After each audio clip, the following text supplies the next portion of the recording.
Okay, assalamu alaikum and welcome to this live on Islam Chat Facebook. I hope you guys are well. We're going to be discussing a very interesting topic today which relates to Islam and atheism. And what we're going to be looking at in particular is what are the implications of both of these worldviews or outlooks on one's individual life, and how it affects us in particular from the perspective of meaning and purpose. And the reason I wanted to speak about atheism and Islam from this perspective and highlight why Islam is the solution in regards to when we're inquiring about the meaning and purpose of life is because meaning and purpose, guys, is something that's integral to us as human beings. It's something that drives us. Without meaning and purpose, our existence just makes no sense. And just to highlight how significant meaning and purpose is to our lives, I want you to think about this for a second. Everything we do in our lives, from waking up in the morning to going to bed at night, even going to bed at night, is done with a particular purpose. It has a meaning behind it. We wake up in the morning, we leave our beds with a particular purpose, which is to wake up and we want to go brush our teeth, and we brush our teeth with a particular purpose, and we want to have breakfast and we have breakfast with a particular purpose, that we leave our homes to go to work with a particular purpose, we work for a purpose, and then we return home for a purpose, we have our dinner, go to bed, all for a purpose. Everything we do is purpose driven on one level.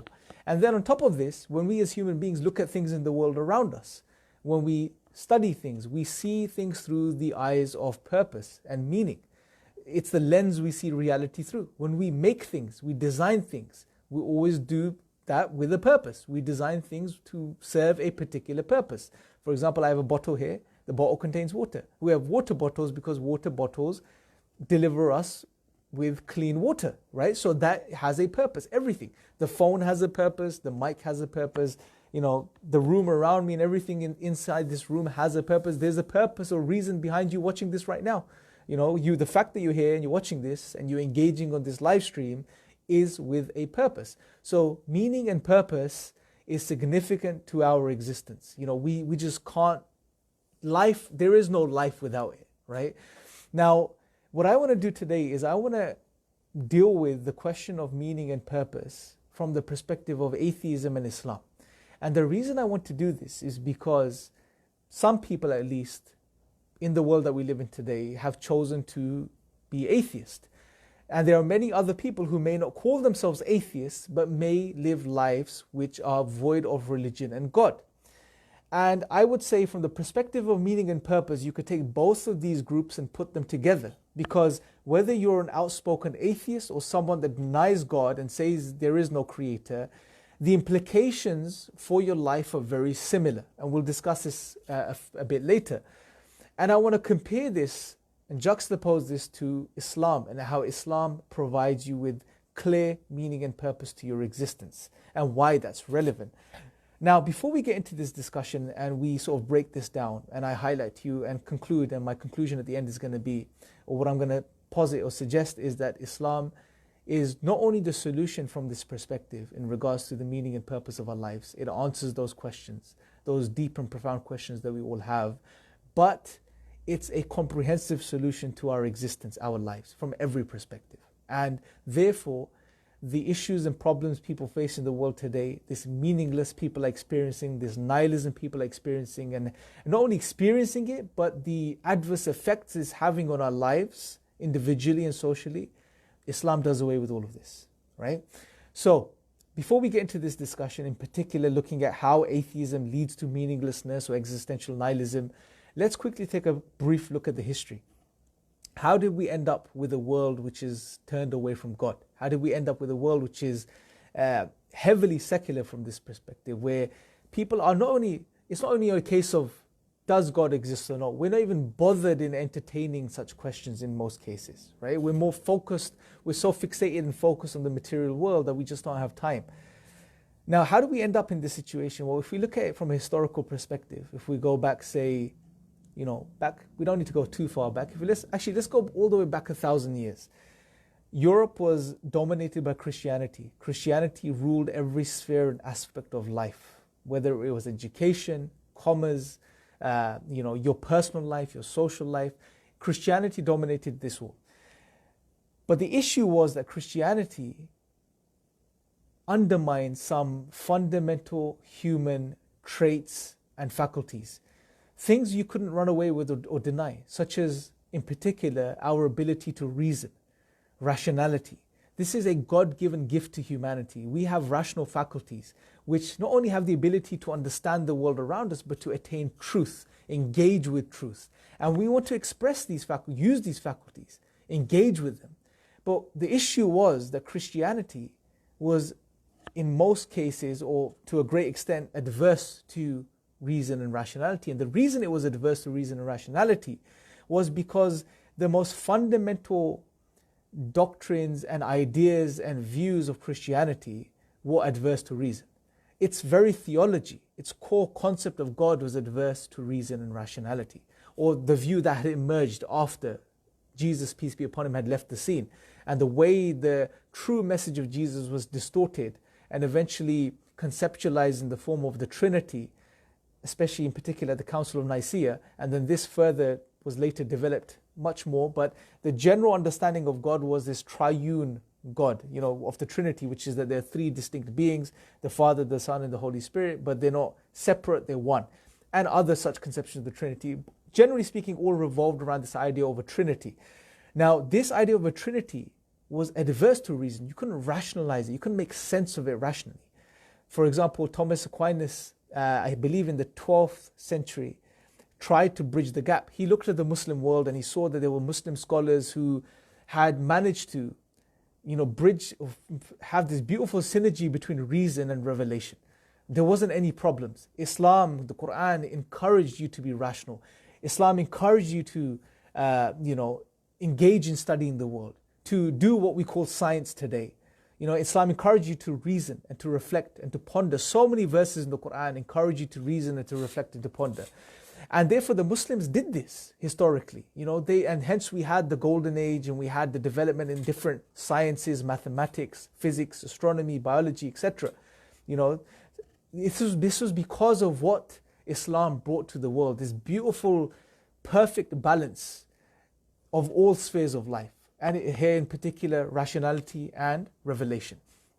But the issue was, when the Christian theologians at the time, like mentioned Thomas Aquinas, when he saw this in the Muslim world, he tried to bridge the gap for the Christians.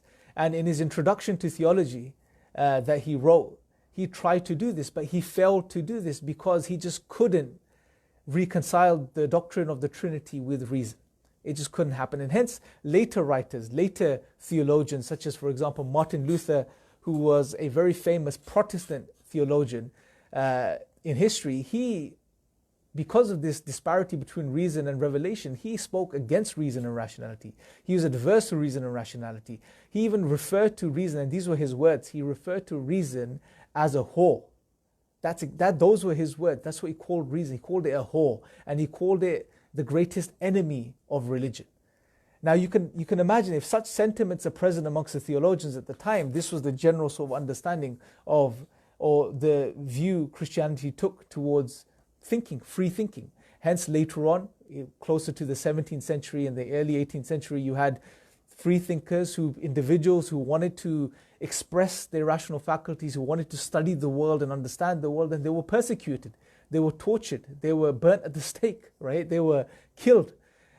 So this then eventually led to, in later parts of the 18th century, into what we now know as the Enlightenment period, the Enlightenment movement, where human beings, people moved away from the dogmas of the church. They disassociated from it. You had the French Revolution and other revolutions which took place at the time, which eventually this movement got such steam and they, to the point where they did away with the old ways of Christianity and the dogmas of Christianity. And you had the Enlightenment thinkers who now posited a new perspective, a new vision to humanity. And this was where there was a shift. Now, there were some positives, which was that obviously human beings wanted to express their ability to reason and to study the world and to understand it and to progress. And the Enlightenment thinkers allowed for this to happen. But at the very same time, the issue was now that the Enlightenment thinkers took the focus away from God and made the focus the worldly life. what they did was, initially what was the vision for an afterlife where humanity was working for paradise. Now that focus was shifted to now where they said or suggested that human beings should work towards a paradise on earth. They should work towards a worldly utopia. And that was the new vision that was sold to the world during the period of enlightenment. So, and obviously the Industrial Revolution now was kicked into high gear, because now that was going to be the force that allowed for this to take place, and allowed for this to take place rapidly. But another thing that happened was, the problems that were going to arise for humanity because they turned away from God were plugged temporarily, because humanity was sold this new vision. They were given a new meaning, a new purpose, which was to work towards a worldly paradise. And this temporarily did away with the existential nihilism which was inevitable if you were to turn away from God. Something that people would have to face and come to terms with. People like Nietzsche, for example, they understood this, they picked up on this, and they wrote about this. They predicted a nihilistic future, which was imminent. But at the time, they sort of did away with this. The modernists at the time, they sort of plugged that gap with this vision for a worldly paradise. So people started working towards that. But obviously, we can see here now the shift has gone from God to the world, right? From the afterlife to this life. So people are focusing on the material realm, the material life, the physical existence. Slowly over time, as man focused more and more on the material physical world, and we developed more and more things in the material physical world, and we progressed more. We had scientific progress, we had material progress. Man became more and more fixated on the material, and wanting to attain more of the material. This obviously came with its fair share of problems as well, right? It wasn't the case where modernity was free of issues and problems. As soon as man turns away from God, you're going to have inevitably many issues, moral issues, ethical issues. Morality is going to be subjective. You're not going to have an objective account of morality, and hence you're going to end up justifying some crazy atrocities. And we have seen some crazy atrocities historically speaking, such as, for example, World War I, World War II, the Soviet Union, imperialism. All of these were things which resulted from modernism. And it's because one of the underlying reasons was because when you turn away from God, from a moral standpoint at least, anything really goes. You can justify pretty much anything, right? So if the focus is the world and you want to attain as much of the world as you can, well, you would do everything you can in your power to, do that and achieve that. And if that means that comes at the expense of morals and ethics, well, fine, because they're not grounded anymore objectively in the absence of God. So you had this movement towards the material, this focus and fixation on the material, and then obviously we now are born in an era which is fixated and focused on the material world. And therefore, atheism, to whatever degree it's popular, and it's not really popular to be very honest, but to whatever degree it's popular, it's because it fits comfortably in this paradigm. If you like, you could see it this way: it's the hat that fits the head best. It just goes hand in hand. We've been told, or we've been made to focus on the material world, and atheism denies God. It tells you, well, you only live once, you have this life, so focus on the material world, do whatever you want. All of these ideologies go hand in hand, they work really well together. So hence, another thing we can consider here or understand is that atheism, to whatever level it's spreading or has spread or is popular, is not because it's rational or it makes sense or it's the way forward or it's the most intuitive choice. No, it's because it's in line with other ideologies and systems. It just fits well, that's it. That's the only reason, right? It just helps you and allows you to focus on the material world, materialism, consumerism, on all of these other ideologies. It all goes well, it all works well together. Now that being said, the problems that are associated or that come as a package with atheism and naturalism, you can't escape them. You can patch them temporarily, and that's what people have tried to do, but you can't run away from them. And there are some implications that are associated with atheism and naturalism which you cannot escape. You can't run away from. And some of them I want to highlight for us here today. And people are experiencing these. They may not be able to articulate these. They may not be able to, they may not be at the position where they can sit down and say rationally, okay, you know what, I can understand how atheism is leading to meaninglessness, how atheism is leading to me feeling depressed or anxious or sad. They may not be able to logically understand this, but they're experiencing the implications. And I want to sort of highlight the logical implications for you in a logical way so we can really understand them. So, what does atheism say? What does atheism suggest? What is the idea? The idea is that there is no God, there is no creator. Okay, that's the general view. Atheists say that there is no God or there are no gods. Okay, most atheists are what you'd call philosophical naturalists, meaning they believe that all that exists is material and everything that exists can be explained via physical causes. That's it. It's all one big physical system. In other words, something else that atheism is suggesting, which they don't say in words, but what it suggests clearly is that everything in existence is one big accident. It's a result of random physical processes. That's it. There is no creator, there is no God, therefore there is no one or nothing to intend us or this world. It's just one big accident. That's what they're suggesting. The world and everything around us, including us as human beings, are just a cosmic accident. And an accident, obviously, even according to a godless perspective, an accident has no meaning, has no reason. Accidents are meaningless, are pointless. And therefore our lives and the world around us has no objective, has no meaning. That's the reality. You can't run away from this. Right? There is no ultimate purpose. Let's go into this in a bit more detail. There is no ultimate purpose on atheism. How can there be? Accidents don't have a purpose.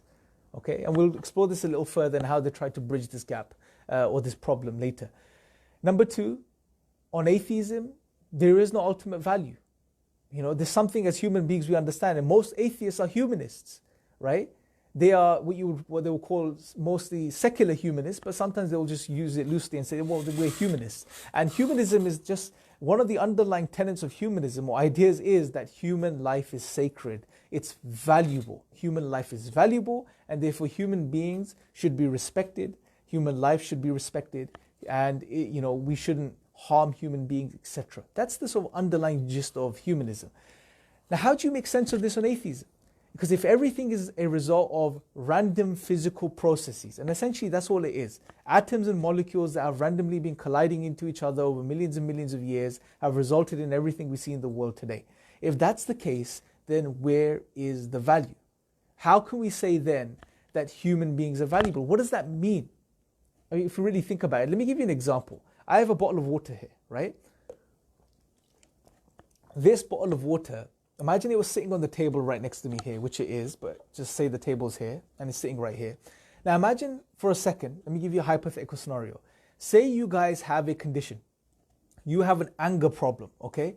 And whenever you get angry, you have to express your anger, right? You can't just hold it in, you have to smash something, okay? And the doctors understood this, and what the doctor said to you is that, look, there's no medication that can cure you. What you have to do, here is a hammer. Keep this hammer with you. Whenever you get angry, just smash something, okay?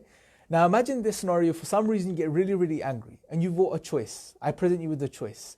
You can either smash this bottle, or you can smash me. What would you smash? What would you smash? And I'm sure the sane human being, I'm sure all of you would say, hopefully you would say that you would smash the bottle as opposed to me. And if I was to ask you why you would smash the bottle as opposed to me, you would say, well, it's simple. Why would you ask such a silly question? The bottle is just a bottle. You are a human being. Now, if I was to probe a little further and ask you a little, press you a bit more on this, well, so what? Why are you making that differentiation? What's different? And then you turn around and probably say, well, the bottle is, just plastic. It's not conscious, it's not living. You're a human being, you're alive, you're conscious, you're living, you're sentient, you're complex. And we'll give 101 reasons as to why the bottle should be smashed over me. Now, I want you to look at it from in an atheist naturalistic perspective for a second. At the end of the day, all of the things you just said, that I'm more conscious, I'm rational, I'm sentient, I'm more complex, all of these things are ideas, are principles we've just suggested. What do they mean? Where did you get them from? Why does that make me better than the bottle on atheism and naturalism? When at the end of the day, on atheism and naturalism, literally there's no difference between me and the bottle. The bottle is an arrangement of atoms and molecules. I am an arrangement of atoms and molecules. That's it. At the end of the day, on atheism and naturalism, there is no other difference other than the fact that I am a specific arrangement of atoms and molecules. The bottle is a different arrangement of atoms and molecules. That's it. That's literally it. There is no other difference between me and the bottle. That's how sad it is. Literally. Now you may say, but no, but you're complex, you're this, you're that. Okay, but when you say I'm more complex, this is just an idea, a principle you're just giving me. Why is it that complex things are more valuable according to you on atheism and naturalism? There is no reason. It's just an idea you've come up with. You may say, oh, you're conscious, you're living. Well, what does that mean on atheism and naturalism? That's just an expression of atoms and molecules. There's nothing different between me and the bottle, just a different arrangement. Why is one arrangement better than the other arrangement? Why is the human arrangement better than the arrangement of a bottle or a table or a chair? You're just suggesting it, but it means nothing. So at the end of the day, on atheism and naturalism, there is no ultimate value to the human being, as opposed to anything else. On atheism and naturalism, there is no ultimate happiness. I mean, how could there be? Because at the end of the day, if on atheism and naturalism, you're left with these questions about who am I, where have I come from, where am I going, and there are no answers, and you don't get answers to these questions, can you truly be happy? You may temporarily be distracted by things around you in this world, but can you truly be happy without finding the answers to those questions? And the answer is no, you can't. Therefore, there is no ultimate happiness on atheism and naturalism. So as we can start to see and appreciate that atheism and naturalism strips you from the very things that you're in search of as a human being. The very things that really mean something to us. Ultimate meaning, purpose, value, happiness. These things you cannot have on atheism and naturalism. You can't have your cake and eat it, as they say. Right? You can't do that. If you're going to be an atheist, then you have to realize that denying God and turning away from God comes with or has some implications. And one of the implications are, or some of the implications are, that there is no ultimate meaning to your life. There is no ultimate purpose to your existence. There is no ultimate happiness. There is no ultimate value to your existence. We are just an accident, a meaningless accident, waiting to die. That's all we are. That's something you have to accept and acknowledge logically on atheism and naturalism. Now, I would posit that this doesn't sit well with the human being. As human beings, we have, as Islam teaches us, we have a nature, which is the fitrah, the nature of a human being. And by our very nature, we recognize that we have value, we mean something, we're significant. We recognize deep down that there is a purpose to our existence, and we're in search of that purpose, and we're looking for that purpose. That very purpose you can't find on atheism or naturalism. You'll never be able to find it, right? So your nature is going to be adverse to this ideology, which is atheism. And that's why many times atheists, they deep down, although they're on the surface, they act all happy and they may be living a hedonistic type of lifestyle, which is they do whatever they want, and through just doing whatever they want, they just attain a type of temporary pleasure. But deep down, they're empty. There's an emptiness because you're not going to find your true purpose. You're not going to find the true meaning of your existence. There isn't any. You will just have to face and accept that your life is pointless, your life is meaningless. But your very nature, deep down inside, your soul will cry out to you and say to you, well, that's not the case. There is significance to your life. There is a meaning to your life. Your life is valuable. It's worth something. But this reality, your reality as a human being, you can't account for in atheism. Even morality, we're not going to go into this today, but morality, as human beings, deep down we recognize certain things are right, certain things are wrong. Killing an innocent child is wrong. You don't have to rationalize this. You know this. You know this. But on atheism, you can't account for this. You can't justify this. All you can say, well, I feel like this. It's my instinct. But on atheism and naturalism by extension, morality is just subjective. All you have is subjective morality. You can't make any claims to objective morality. Another problem.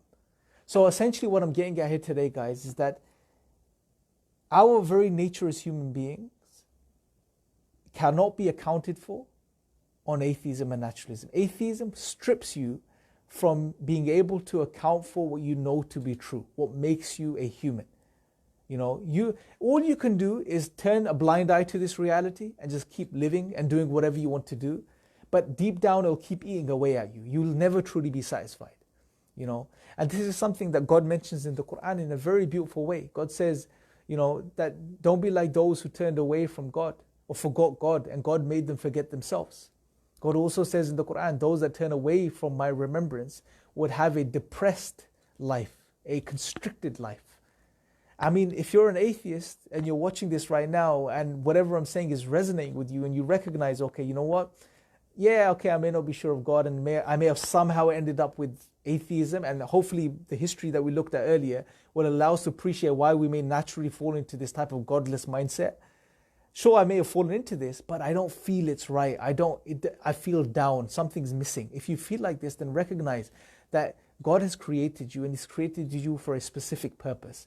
The purpose you're looking for, there is a purpose to your existence. And what's beautiful about Islam, and here's where I'm going to highlight to you why Islam comprehensively addresses this problem that's created by atheism and naturalism. Islam provides you with these answers. And what's profound about Islam, think about it this way. One of the biggest questions we have as human beings is, what is the meaning of my life? What's the purpose of my life? Why am I here? What's the objective of my existence? Islam provides you with a clear answer. And what's beautiful is that God makes that the answer to that question the central theme of the Quran, which is the final revelation from God. Because God tells us in the Quran that He created us for no other reason except to know Him and to worship Him. That's the objective of our existence, which is to know our Creator, to recognize Him, to find Him through the use of the intellect that He's blessed us with, reason, rationality, logic. Also, to hear the inner voice of our nature and to find our Creator, and then to get to know Him and to worship Him, submit to Him, recognize what He's given us. And through recognizing His blessings, we love Him and we lovingly obey Him. And this is worship, to lovingly obey your Creator. And this is our objective. This is why we were created, to worship our Creator and to know Him. And God has made this the central theme of the Quran. Everything in the Quran revolves around this. This is why God sends us revelation, to remind us of this reality once again. And He sent revelation throughout history to all of the messengers, all of the prophets. God sent messengers and warners to every single community that's ever existed.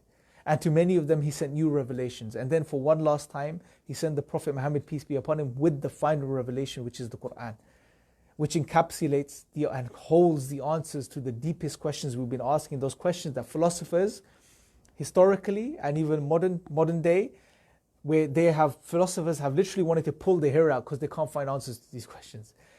God has given it to us in the Quran. He tells us He created us to know Him and to worship Him. He also tells us and reminds us that this life is a testing ground. You're here to be tested. So therefore, if you are going through suffering, and again, another problem, another big problem, something atheists point out all the time, problem of evil. Why is there evil and suffering on earth? Why do we suffer if God exists? Why is there pain? Why is there, hardships and trials? God tells us very simply in the Quran, in a very beautiful and eloquent way, God created life and death to test which of us is best in deeds. We're here to be tested. This is the examination room. Take yourselves back to when you were doing your examinations, maybe your GCSEs or some exams. When you're in that examination room, it's not comfortable, it's not easy, it's painful, it's difficult, it makes you sweat, it makes you anxious, it challenges you. That's what an exam is. This is the examination room. We're here to be tested. This life is a springboard to the hereafter. Where are we going to end up in our eternal lives? That's where the comfort is, the luxury is, the peace is, if we are successful in this life. So we're here to be tested, and hence we'll be tested with hardships and trials and tribulations. But when we face them, knowing our Creator, knowing why we're going through them, recognizing who God is, we'll be able to deal with them. And we'll not only be able to deal with trials and tribulations, but look at how in a profound way Islam gives meaning to suffering as well. Not only meaning to our existence, but how Islam gives meaning to suffering. Something you cannot make sense of on atheism and naturalism. God tells us, when you go through trials and tribulations are a means for us to come closer to God. They are a means for us to purify ourselves. They are a means of expiation from our sins. They are a means for us to develop as human beings, to learn, to progress. They are a means for us not only to develop for ourselves, but to help others. They are a means for us to practice patience and develop such virtues. And The greatest thing is that if it's a trial and a tribulation that brings you close to your Creator and makes you recognize God and submit to Him, and unfortunately that is the case with human beings, that in many cases, when we have luxury and comfort, we turn away from God. And when we go through hardships and trials, we turn back to God. If trials and tribulations bring you close to God and allow you and turn you to God and allow you to worship your Creator, well then that trial and tribulation is a blessing in disguise, because it's going to help you be successful. Right? So you can see how in a profound and beautiful way Islam gives meaning to our suffering. Islam comprehensively, and we don't have the time to go into it right now, but Islam comprehensively addresses every aspect and facet of life. Those gaps, those holes that we have in our understanding of life from a modern perspective, Islam bridges those gaps in a very beautiful and profound way. And it doesn't fall into the same problems Christianity fell into historically. Islam doesn't have a problem with reason. Islam doesn't have a problem with rationality. Islam doesn't have a problem with science. Islam encourages us, God encourages us to engage in these disciplines. Why? Because these things are supposed to bring us closer to our God. God created this world and He gave us the ability to understand it so that we can appreciate the signs of God. That's why we can do science. That's what God tells us in the Quran. I'll give you one example. There's a verse in the Quran where God says, and He brought us out of our mother's wombs not knowing anything. And then He gave us hearing and sight. He gave us our faculties, our senses. And He gave us minds so that we can be. Why? So that we may be grateful to Him. Think about this. How do we do science? What do we need to do science? We need our senses so we can observe the world and study it. And we need minds so we can process what we've just studied. That's what science is. You observe, taking observations, as Bertrand Russell said, you observe the world and then you reason upon your observations and then you come up with theories and ideas. God tells us. He not only shows us in the Quran that He is the one that gave us these faculties, but He also tells us how to use these faculties and why He gave us those faculties. It's so we can be grateful to our God. So that when we study the world, when we do the science, we can see the signs of God, we can appreciate His signs, and this will inevitably make us grateful to Him. And gratitude is an aspect of worship, worshipping our Creator. Right? So Islam doesn't have the problems Christianity had historically. Right? Islam is a beautiful balance of all aspects of reality, and it addresses all aspects of reality. And if you are an atheist, if you are someone that is suffering from existential anxiety, existential type of depression, you are someone that just is, has this angst, as the philosophers called it, this pain inside, you're looking for meaning, you're looking for purpose. Realize that this is very natural first and foremost. This is a part of your nature, and this is something God has placed within you to help you, so you don't become comfortable in this falsehood of this idea that God doesn't exist. So you go in search of Him.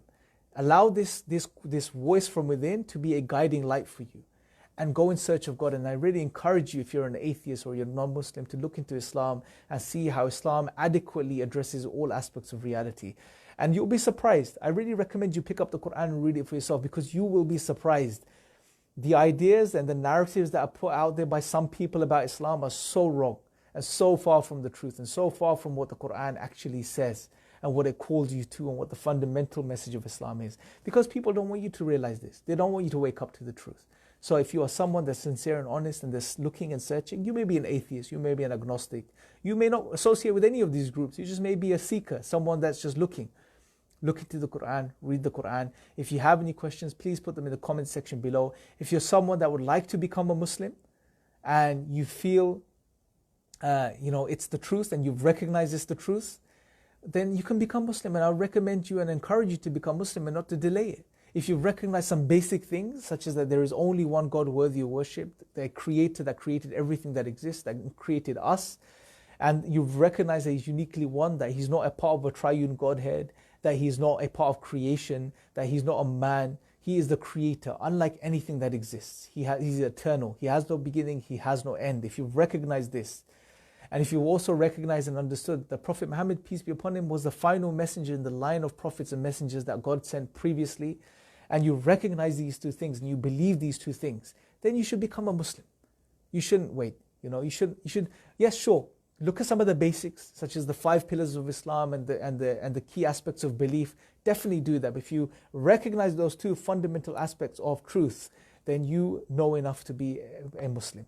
And I would recommend you and encourage you to submit to God and be one of those who submits to God. A Muslim is someone who submits his will to God, or her will to God. And if you'd like to do this, it's very simple. All you do is you take the declaration or the testimony of faith, and I can repeat it for you here. Anyone that wants to do it, you can do it here. If you want to become Muslim and you want to do it with someone, please put it in the comment section below, and I'm sure someone will help you out. But all you say in the Arabic and the English, what you say is Ashhadu an la ilaha illallah wa ashhadu anna Muhammadan Rasulullah, which you're basically, what you're saying is, I bear witness, you're testifying that there is no deity, no being, nothing worthy of worship except God alone, Allah alone. And Allah is the name of God, which basically, one of the meanings is that it's referring to the deity, the only deity worthy of worship. So you recognize this, and you're saying that, and I bear witness that Prophet Muhammad, peace be upon him, is the final messenger. And as soon as you testify this with your heart, and you recognize this is the truth, you are a Muslim. And this is the only way of life which would allow for you to find peace in this life and tranquility in this life, and peace of mind and peace of heart, and the best in the hereafter. Gardens beneath which rivers flow, as God describes in the Quran, paradise, eternal paradise, where you would have whatever you want. No more pain, no more suffering, no more hardships. That is the reward for those that pass the test of this life to the best of their ability here. And the very essence of that test, the most important thing, is to recognize your Creator and to submit to Him. So hopefully this will be beneficial, guys. Like I said, if you're a non-Muslim that wants to become Muslim, please let us know in the comment section below, and we'll definitely like to help you out. That's it for me for today. I hope this was beneficial. If you're a Muslim, please share this with your non-Muslim friends on your Facebook page, your Instagram, your other social media platforms. And I leave you guys with this. Until next time, take care. Assalamu alaikum.